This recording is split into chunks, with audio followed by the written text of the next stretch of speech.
Ketua Dewan Pimpinan Daerah Partai Golkar Aceh TM Nurlif mendaftar menjadi calon gubernur Aceh di DPD Gerindra Aceh pada Senin 27 Mei 2024. Pemirsa, kehadiran TM Nurlif disambut oleh Wakil Ketua Gerindra Aceh serta Ketua Tim Penjaringan Nasrul Sufi dan para pengurus Gerindra lainnya. Kehadiran TM Nurlif untuk mendaftar serta mencari dukungan ke Partai Besutan Prabowo Subianto maju calon gubernur Aceh dalam Pilkada tahun 2024. Di hadapan tim penjaringan, TM Nurlif memaparkan visi dan misinya. Dalam visinya, TM Nurlif menegaskan komitmennya untuk menghadirkan Aceh yang makmur dan maju.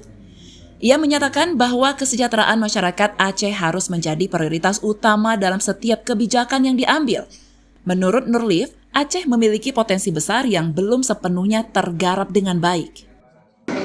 Yang pertama, kami menyampaikan rasa terima kasih yang sangat mengharukan kami dari Partai Golkar, terutama saya sebagai Ketua DPD 1 Golkar Provinsi Aceh sudah diterima dengan baik, dengan penuh kekeluargaan.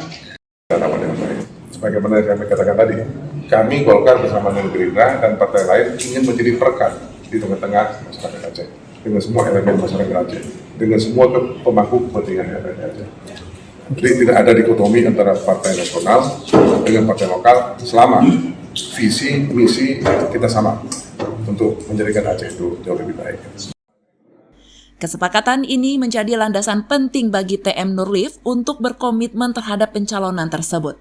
Lebih lanjut, TM Nurlif menegaskan bahwa semangat persahabatan dan kerjasama antar partai politik adalah kunci untuk mencapai tujuan bersama bagi kemajuan Aceh.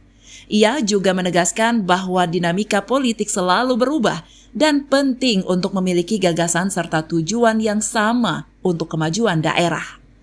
Dari Banda Aceh, Tim Liputan Aceh TV melaporkan.